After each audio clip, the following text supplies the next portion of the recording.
Hello dear students, as usual I am Navneel God from Tagore School Parvatsar. In this video we are studying our EVS book of class 5th. इस video में हम लोग study कर रहे हैं हमारी 5th class की EVS book. As you know dear students, we have completed 2 lessons in our previous videos. जैसा कि आप जानते हैं पिछले वीडियोस में हम लोग अपने 2 लेसन्स कंप्लीट कर चुके हैं और उनके क्वेश्चन आंसर्स का रिटन वर्क भी हम लोग कंप्लीट कर चुके हैं. And we are studying our 3rd lesson और हम लोग पढ़ रहे हैं अपना 3rd लेसन नाउ यानी अब. And we have studied the first part of the lesson in our previous video.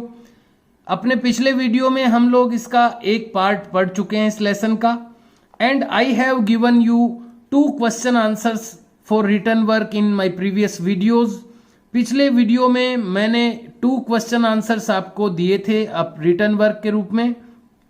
And we are studying the lesson which name is, हम लोग पढ़ रहे हैं लेसन नंबर 3 जिसका नाम है we are a bit different, हम हैं थोड़े अलग.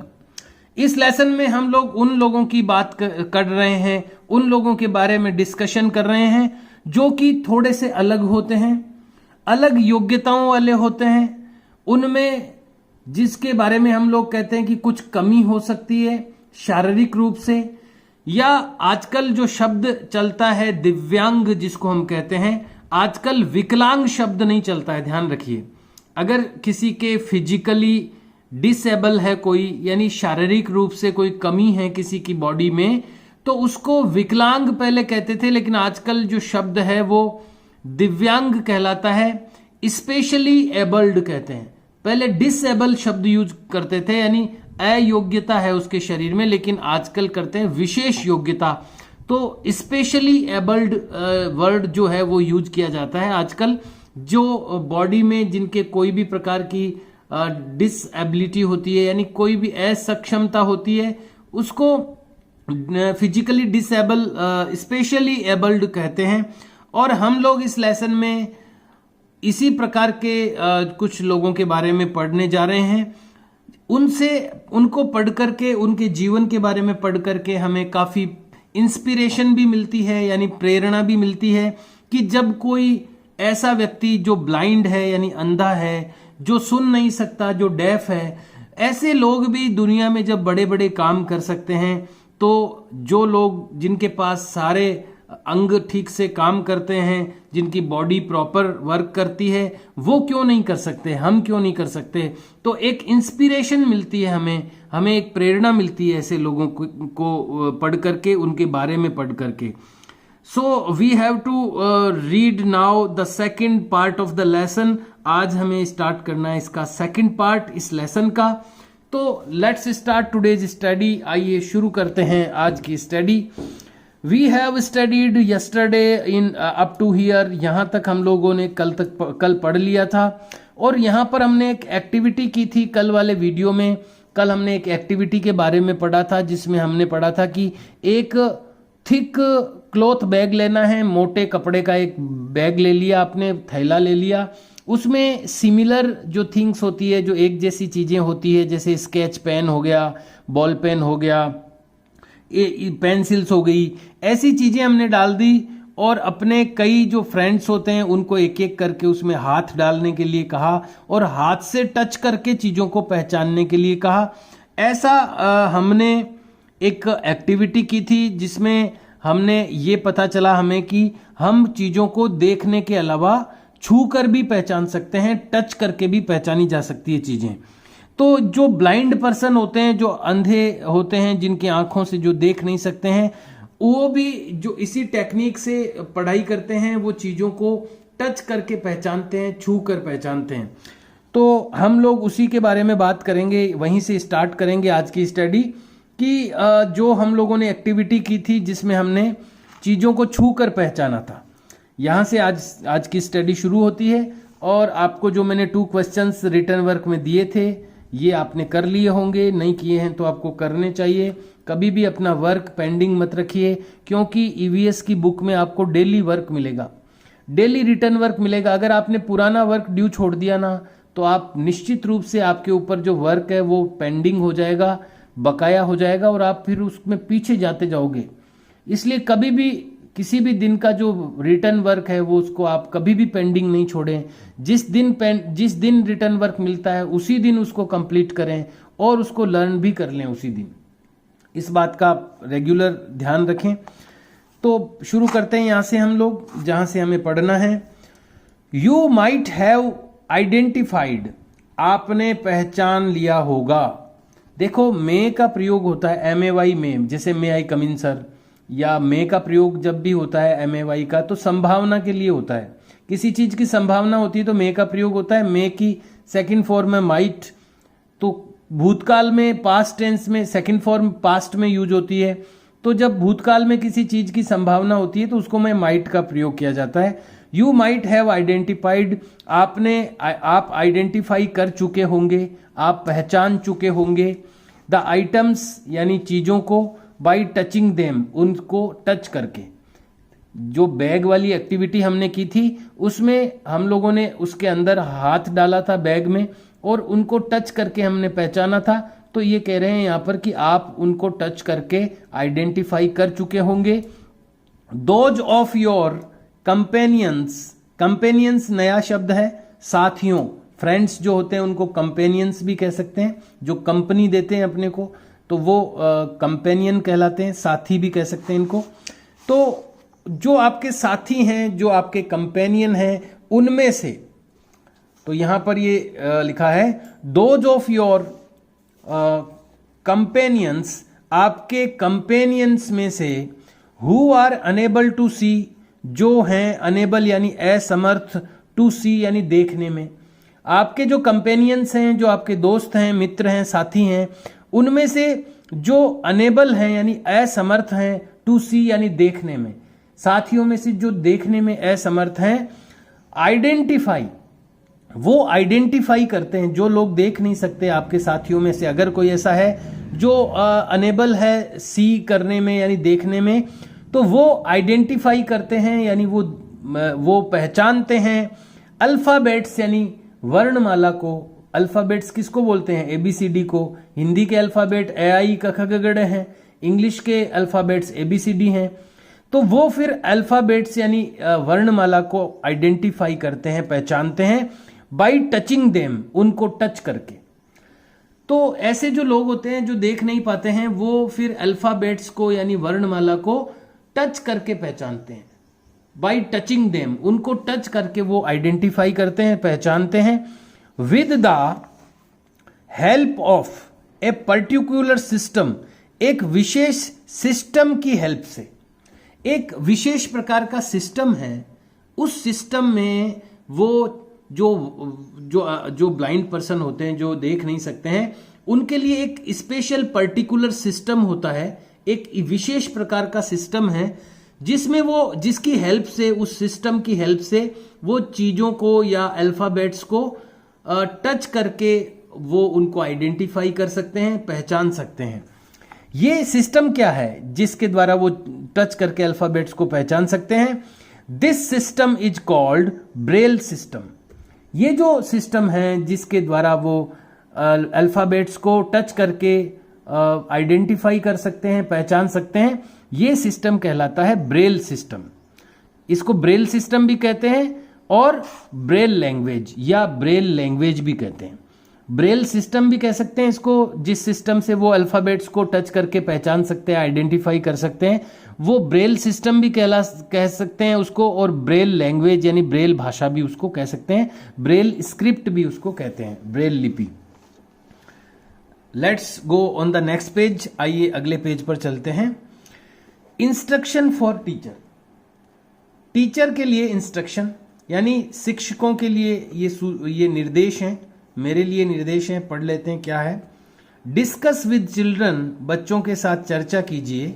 द इंपॉर्टेंट एस्पेक्ट्स, महत्वपूर्ण पहलुओं पर। पहलू क्या होते हैं? किसी भी चीज के बारे में सोचने के कई ढंग होते हैं।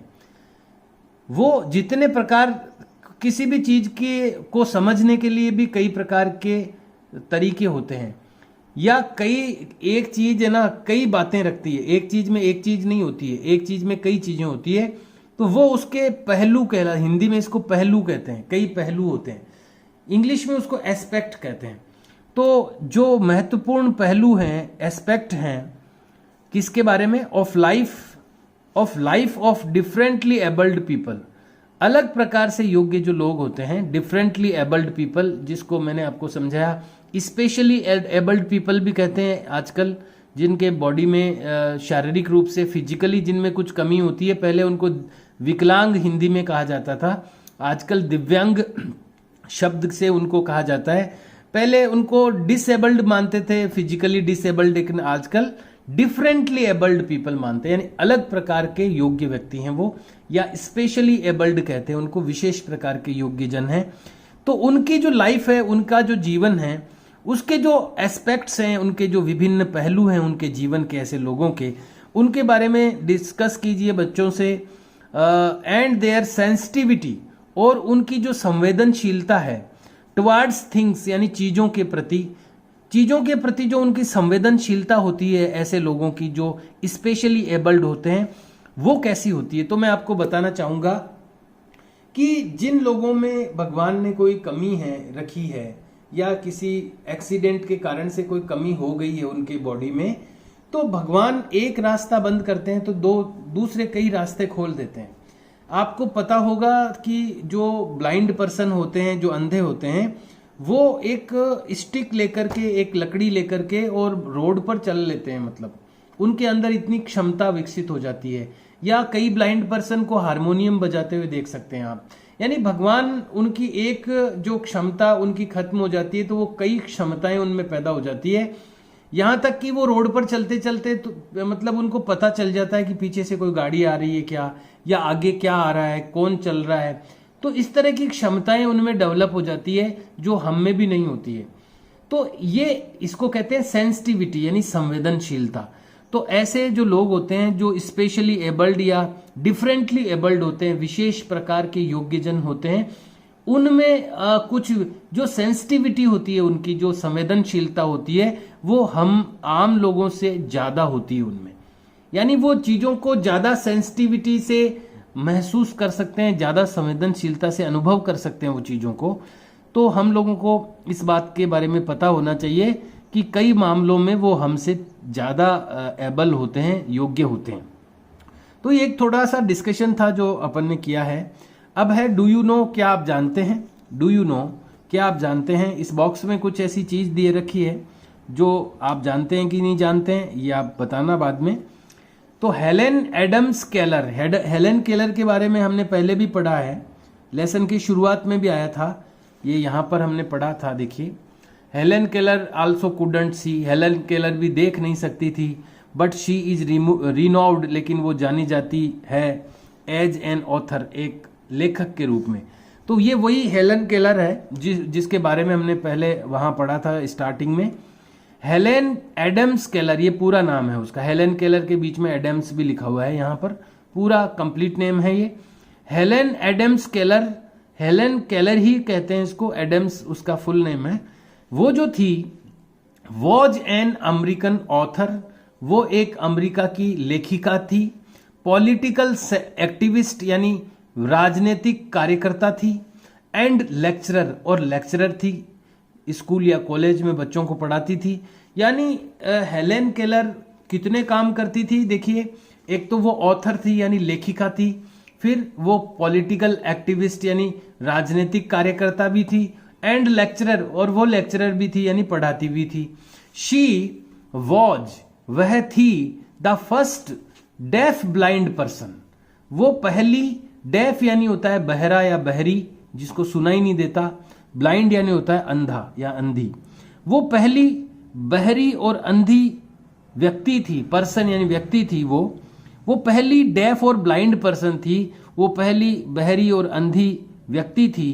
टू अर्न, अर्न यानी वैसे कमाना होता है, लेकिन यहां पर लेना, लेने वाली, क्या लेने वाली? ए बैचलर ऑफ आर्ट्स डिग्री, यानी जिसको हम बीए कहते हैं, bachelor of arts full name है होता है बीए। जब बीए की पढ़ाई जो होती है उसको बैचलर ऑफ आर्ट्स कहते हैं। तो वो बैचलर ऑफ आर्ट्स की डिग्री लेने वाली पहली, बैचलर ऑफ आर्ट्स की डिग्री तो हजारों लोग लेते हैं, लेकिन अंधा व्यक्ति, और अंधे के साथ साथ उसको कुछ सुनाई भी नहीं देता। सोचिए, न तो उसको कुछ दिखाई देता है न उसको कुछ सुनाई देता है, यानी वो डेफ है। डेफ यानी बहरा है, उसको कुछ सुनाई नहीं देता। जो बहरा होता है, जिसको सुनाई नहीं देता, उसको डेफ कहते हैं, और जिसको दिखाई नहीं देता उसको ब्लाइंड कहते हैं। यानी वो डेफ भी थी और ब्लाइंड भी थी, दोनों चीजें थी उसमें। फिर भी उसने बीए की पढ़ाई की, बीए तक की। तो वो डेफ और ब्लाइंड पर्सन फर्स्ट पर्सन थी वो, जिसने बीए की जो डिग्री है वो अर्न की, यानी ली, हासिल की। तो ये क्या आप जानते थे? तो मुझे लगता है आप नहीं जानते थे, अभी आपको पता चला है। तो ये कितनी इंस्पिरेशन वाली बात है, कितनी प्रेरणा वाली बात है कि ऐसा व्यक्ति जिसको न सुनाई देता है न दिखाई देता है, उसने भी बीए तक की पढ़ाई की। तो हमें तो सुनाई भी देता है, दिखाई भी देता है, तो हम क्यों नहीं कर सकते? तो बच्चों को इससे प्रेरणा लेनी चाहिए। वो कौन थी? हेलेन केलर थी। कम आइए, लेट्स नो, आइए जाने about Braille script. Braille script के बारे में जाने। लैंग्वेज सिस्टम, स्क्रिप्ट कह सकते हैं आप इसको। स्क्रिप्ट और लैंग्वेज में क्या अंतर होता है? एक, जैसे लैंग्वेज में, लैंग्वेज के दो भाग होते हैं। जैसे हिंदी लैंग्वेज है तो हिंदी को लिखने की अलग, एक तो हिंदी को हम लिख सकते हैं, एक इस हिंदी को बोल सकते हैं। तो दोनों चीजें होती है लैंग्वेज में, लिखित भी होता है और ओरल भी होता है। लिखने के लिए जो शब्द अक्षर यूज किए जाते हैं उसको अल्फाबेट कहते हैं, तो इसको स्क्रिप्ट कहते हैं। लिखने में जो तरीका होता है, लिखने का जो तरीका होता है वो स्क्रिप्ट कहलाता है, और बोलने का जो तरीका होता है वो ओरल लैंग्वेज कहलाती है। तो लैंग्वेज में दोनों चीजें शामिल है, लेकिन स्क्रिप्ट जो होती है वो लिखने से संबंधित होती है। यानी किसी चीज को अगर आप लिख रहे हो तो लिखने का जो तरीका है उसको स्क्रिप्ट कहते हैं, हिंदी में इसको लिपि कहते हैं। और लैंग्वेज सिस्टम भी कह सकते हैं इसको, भाषा सिस्टम भी कह सकते हैं, और ब्रेल स्क्रिप्ट भी कहते हैं। तो ब्रेल स्क्रिप्ट ये उन लोगों के लिए स्पेशल स्क्रिप्ट है जो देख नहीं सकते, हु कांट सी, जो देख नहीं सकते। ऐसे जो पर्सन हैं, जो ब्लाइंड पर्सन है, जो अंधे व्यक्ति होते हैं, उनको उनके लिखने के लिए और उनको पढ़ने के लिए ब्रेल स्क्रिप्ट एक स्पेशल स्क्रिप्ट होती है, एक विशेष प्रकार की स्क्रिप्ट है ये। इसके बारे में अभी अपन जानेंगे। तो ये मैं आपको बता दूं कि फिर जैसा कि मैं बता रहा हूं आपको कि ब्रेल स्क्रिप्ट ये ऐसी एक लिपि है, इसमें भी ABCD होती है। जैसे हम कैसे लिख पाते हैं? जब हमें ABCD का नॉलेज होता है, जब हमें अल्फाबेट का नॉलेज होता है तो हम लिख पाते हैं उसको। तो इसमें भी ABCD होगी, लेकिन ABCD वैसी नहीं होगी जैसी हम लिखते हैं। इनकी ABCD अलग टाइप की होगी। वो कैसे होगी? अलग टाइप की, और वो ऐसी होगी कि जिनको छू कर पहचाना जा सकता है, जिनके ऊपर टच करके पहचाना जा सकता है कि वो A है कि B है कि C है कि D है। तो कैसी ये स्क्रिप्ट है इसके बारे में हम जानते हैं। तो आइए जानते हैं ब्रेल स्क्रिप्ट के बारे में। ये ABCD है ब्रेल स्क्रिप्ट की। ये आपको जो डॉट्स दिख रहे हैं, तो ये इसकी खासियत है इस स्क्रिप्ट की। तो मैं आपको समझाना चाहता हूं इस स्क्रिप्ट के बारे में। तो ये आपको कुछ चीजें यहां पर दिख रही होगी, ABCD भी लिखी हुई है पूरी, लेकिन हर एक लेटर के नीचे आपको 6 डॉट दिख रहे होंगे। देखिए आप ध्यान से, A के नीचे भी आपको 6 डॉट्स दिख रहे होंगे, 2 4 6। हर एक के नीचे आपको 6 डॉट नजर आ रहे होंगे। कुछ बड़े डॉट हैं, कुछ छोटे डॉट हैं, लेकिन डॉट सबके नीचे 6 हैं। दिख रहे हैं आपको? A के नीचे भी 6 डॉट्स हैं, B के नीचे भी 6 डॉट्स हैं, C के नीचे भी 6 हैं। हर एक के नीचे 6 डॉट हैं, A से लेकर के Z तक। अब लेकिन ये तो बराबर हो गई सब में चीज की, हर एक में 6 है, तो अलग कैसे पहचानेंगे अपन? अब ये जैसे देख रहे होगे आप, A में जो है वो फर्स्ट लाइन वाला लेफ्ट वाला डॉट बड़ा है, दिख रहा है आपको? A में ये जो 6 डॉट हैं, इनमें से जो फर्स्ट जो लाइन है, फर्स्ट जो रो है, फर्स्ट रो का जो लेफ्ट वाला जो डॉट है वो बड़ी साइज का दिख रहा होगा आपको। बी में आपको जो फर्स्ट और सेकंड दो रोज के फर्स्ट पहले पहले जो डॉट है वो आपको बड़े दिख रहे हैं। सी में आपको फर्स्ट रो के दोनों डॉट बड़े दिख रहे हैं। डी में आपको फर्स्ट रो के दोनों डॉट बड़े और सेकंड रो के लेफ्ट राइट साइड वाला डॉट बड़ा दिख रहा है। ई में फर्स्ट रो का लेफ्ट वाला बड़ा है, सेकंड रो का राइट वाला बड़ा है। एफ में फर्स्ट रो के दोनों बड़े हैं और सेकंड रो का लेफ्ट वाला बड़ा है। जी में फर्स्ट रो के दोनों बड़े हैं और सेकंड रो के भी दोनों बड़े हैं। एच में फर्स्ट रो का लेफ्ट वाला बड़ा है, सेकंड रो का दोनों बड़े हैं। इस तरह ये जो बड़े छोटे का जो डिफरेंस है ना, ये सब में अलग अलग है। यानी कोई भी आप देखेंगे ना इसको ध्यान से, तो कोई भी ऐसा लेटर नहीं है जिसके डॉट्स बड़े और छोटे के हिसाब से बराबर हो। किसी में कोई बड़ा है, कोई छोटा है, किसी में कितने बड़े हैं, कितने छोटे हैं, तो ये इनमें अलग अलग है सब में। और ये जो बड़े डॉट आपको दिख रहे हैं, ये मतलब ऐसा मानिए आप उभरे हुए डॉट से, उभरा हुआ जानते हो, कोई चीज उभरी हुई होती है तो हम उसको हाथ लगा के पहचान सकते हैं। हाथ लगाने से पता चल जाता है कि ये चीज उभरी हुई है। मान लो कोई आपको एक कपड़ा दे दिया, उस आपकी आंखें बंद कर ली और कपड़े पे हाथ घुमाने के लिए कहा। अगर कहीं छोटा सा भी कुछ उसमें लगा हुआ है तो वो आपके हाथ से आपको पता चल जाएगा कि कुछ उभरा हुआ है इसमें। इंग्लिश में उभरी हुई चीजों को रेज्ड कहते हैं, RAISED, रेज्ड, या डी हटा दो तो भी RAISE, रेज। रेज यानी होता है उभरना, कोई चीज को उभारना। रेज यानी खड़ा करना भी होता है। जैसे कि आपको कहते हैं कि आप अपने हाथ ऊपर करो तो कह सकते हैं रेज योर हैंड्स। तो रेज यानी होता है खड़ा करना या उभरा हुआ होना, तो रेज। तो ये जो बड़ी साइज के डॉट आपको दिख रहे हैं ना जहां जहां, ये रेज्ड डॉट होते हैं, उभरे हुए होते हैं। ये हर एक अक्षर के लिए 6 डॉट हैं, लेकिन उभरे हुए कितने हैं, रेज्ड कितने हैं, वो अलग अलग है सब में। तो वो उभरे हुए जो डॉट्स होते हैं, रेज्ड डॉट जो होते हैं, उनके ऊपर जब हम टच करते हैं आंखें बंद करके, तो अपने को पता चल जाता है कि इसमें कितने डॉट रेज्ड हैं, उभरे हुए हैं, और वो कौन सी लाइन के हैं। फर्स्ट लाइन का कौन सा रेज है, सेकंड लाइन का कौन सा रेज है, ये छूने से पता चलता है। ये अलग बुक्स होती है, ऐसे जो ब्लाइंड पर्सन्स होते हैं उनकी ब्रेल स्क्रिप्ट की अलग बुक्स होती है, उसमें ये डॉट्स ही डॉट्स होते हैं। तो वो जैसे ये मान लो एप्पल लिखना है किसी को, तो ये 6 डॉट्स की ऐसी लाइनें होगी। ये 6 डॉट, फिर 6 डॉट, APPLE लिखना है, तो ए में पहले जो 6 डॉट है उसमें ये वाला उभरा हुआ होगा। फिर P लिखना है, तो P के लिए P कहाँ है, P ये रहा। तो इसमें देखिए इधर वाले तीनों उभरे हुए हैं और इधर फर्स्ट लाइन वाला, फर्स्ट रो वाला, राइट वाला उभरा हुआ रेज्ड है। तो इसमें अलग है, इसको आप अंगुली लगाएंगे तो ये उभरे हुए रहेंगे तो पता चल जाएगा ये P है। फिर वापस ये का यही आएगा तो फिर ये P है। फिर L लिखना है, तो L में ये देखो लेफ्ट वाले तीनों उभरे हुए हैं, इसके ऊपर वो हाथ लगाएगा तो पता चल जाएगा किसी को कि ये इधर लेफ्ट वाले तीनों उभरे हुए हैं, मतलब ये L है। फिर E लिखना है, तो E में क्या है, देखो फर्स्ट लाइन में फर्स्ट रो वाला है और सेकंड रो में राइट वाला है, तो इस पे वो हाथ लगाएगा तो उसको पता चल जाएगा कि ये E है। तो ये जो डॉट, रेज्ड डॉट जो होते हैं, उभरे हुए जो डॉट होते हैं, उनसे पता चल जाता है कि ये कौन सा लेटर है। लिखा हुआ नहीं रहता है, खाली कुछ उभरे हुए डॉट होते हैं। होते सब में 6 ही हैं, लेकिन कितने डॉट उभरे हुए हैं 6 में से, या कौन से फर्स्ट रो वाले हैं कि सेकंड रो वाले हैं कि थर्ड रो वाले हैं, ये उनको सीखना पड़ता है पहले।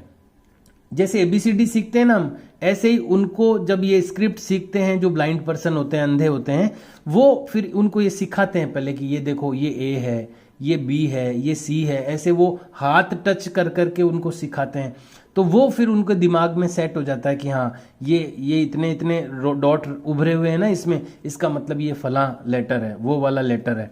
ऐसे वो उनको प्रैक्टिस करवाई जाती है। जैसे अपन LKG में बच्चों को ABCD लिखने की प्रैक्टिस कराते हैं, वैसे ही जो ब्लाइंड पर्सन होते हैं उनको जब ये अल्फाबेट सिखाए जाते हैं तो उनको फिर ये रेज्ड डॉट वाला जो ये प्रैक्टिस है ये उनको करवाई जाती है। इस तरह से फिर वो ये चीज़ों को वो पढ़ भी पाते हैं। उनकी किताबें भी ऐसी अलग होती है, उसमें बस वो डॉट ही डॉट होते हैं, तो फिर वो उनको छू करके देख करके पढ़ते हैं उन किताबों को। तो उनकी अलग स्क्रिप्ट्स में, ब्रेल स्क्रिप्ट्स की बुक्स अलग आती है। इसी तरह वो लिखते भी इसी तरह से हैं। अब लिखते कैसे हैं? तो लिखने के लिए देखो ये ऐसा आता है, इसमें आपको दिख रहा होगा कि देखो ये डॉट बने हुए हैं 2 4 6, तो ऐसे वो डॉट बने हुए रहते हैं। ऐसी एक स्केल होती है, उसको वो पुट्ठे पे रख देते हैं और उसमें फिर सुई होती है कैसी, ये देखो ये होती है ना, ये आगे सुई निकली हुई है, इसको पकड़ लेते हैं वो और इस सुई को इन छेद में चुभोते हैं ऐसे, और चुभोते हैं तो नीचे गत्ता होता है पुट्ठा, उसमें वो निशान बन जाता है उसका। तो इसमें अब देखो इसमें क्या था, 6 है ना, ये 2 4 6।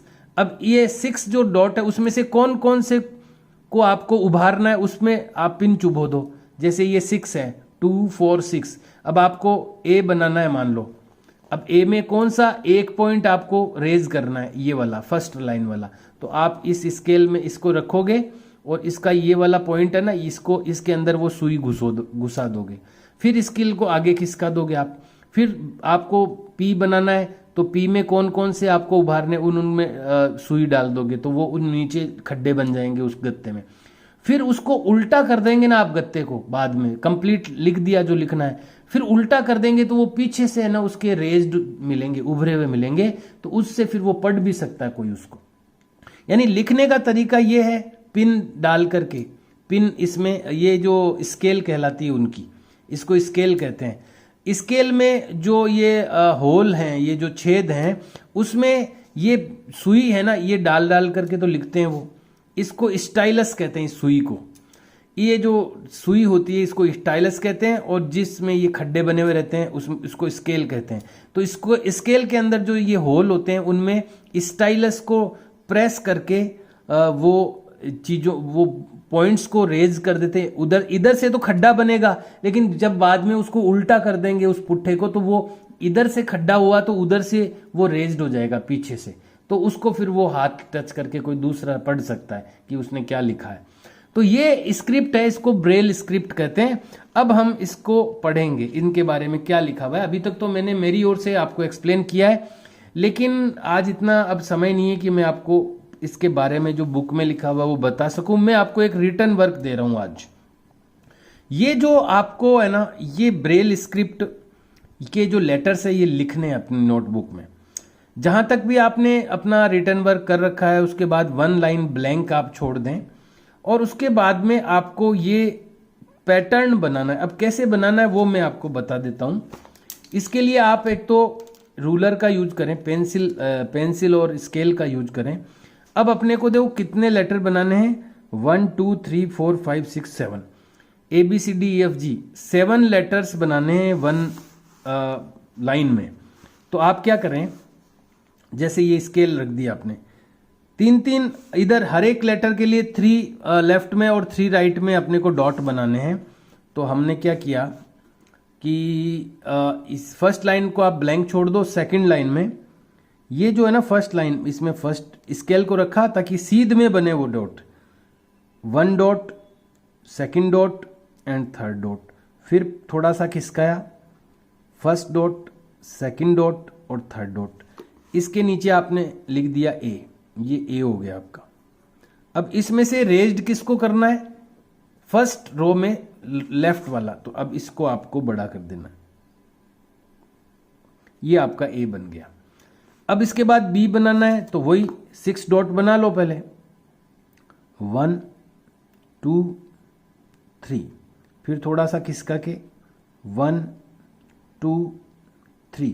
अब इसमें से आपको रेज्ड कौन से करने हैं, फर्स्ट रो का लेफ्ट, सेकंड रो का लेफ्ट, तो इनको आप डार्क कर दो, फर्स्ट रो का लेफ्ट, सेकंड रो का लेफ्ट, बाकी के लाइट रह गए। इसके नीचे आपने लिख दिया बी। फिर वही ये 6 डॉट तो हर एक में ही बनाने हैं आपको, 1 2 3, फिर थोड़ा सा शिफ्ट करके 1 2 3। ये 6 डॉट तो हर लेटर के लिए बनाने हैं। फिर उसमें से आप ये देख लो कि इसमें से रेज्ड कौन से करने हैं, डार्क कौन से करने हैं। तो इसमें फर्स्ट रो के दोनों, तो आप इस फर्स्ट रो के दोनों कर दो, डार्क कर दो और यहां लिख दो सी। इस तरह से आपको ये ब्रेल स्क्रिप्ट है ना, ये इसके लेटर्स लिखने हैं। 1 रो में 7 लेटर्स, अगली रो में फिर 7 लेटर्स, फिर अगली रो में 7 लेटर। इसमें आप ये करना कि जैसे ये 7 लेटर्स आ गए, इसके नीचे आपने ABCD लिख दी, फिर ये आप ब्लैंक छोड़ देना ताकि ये मिक्सिंग नहीं हो। अगले आना इसके एक 1 लाइन ब्लैंक लीव करके नेक्स्ट लाइन में लिखना, फिर ये 1 लाइन हो जाए, उसके बाद फिर एक लाइन ब्लैंक छोड़ देना ताकि वो क्लियरिटी से दिखता रहे। और ये मैंने थोड़े पास में बना दिए, इनको थोड़ा दूर दूर बनाएंगे क्योंकि 7 बनाने आपको 1 2 3 4 5 6 7, थोड़ा और दूर दूर कर सकते हैं आप। या पहले आप ABCD लिख दें, है ना, ABCDEFG, जी तक है, फिर आप वो डॉट्स बना दें। तो ये आपको करना है और इस काम को करते टाइम आप ध्यान से करना।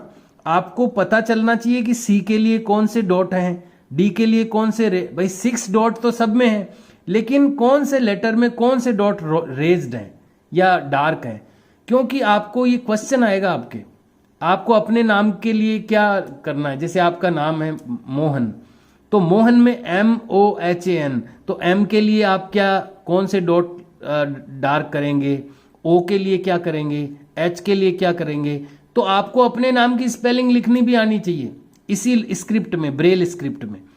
और केवल मोहन की नहीं है, कोई शब्द आ भी सकता है कि इसकी ब्रेल स्क्रिप्ट बनाओ आप, या ब्रेल स्क्रिप्ट में आ गया उसको पहचानना पड़ सकता है कि ये बताओ इसमें क्या लिखा हुआ है।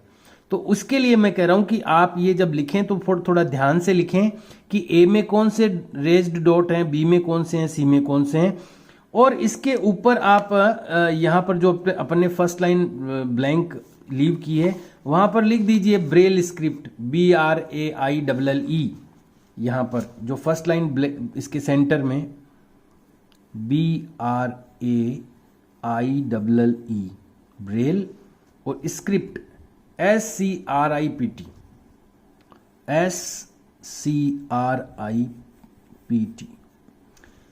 ये आपने हेडिंग डाल दिया ब्रेल स्क्रिप्ट। इसके नीचे वाली जो रेड लाइन है उसके नीचे अंडरलाइन कर दो।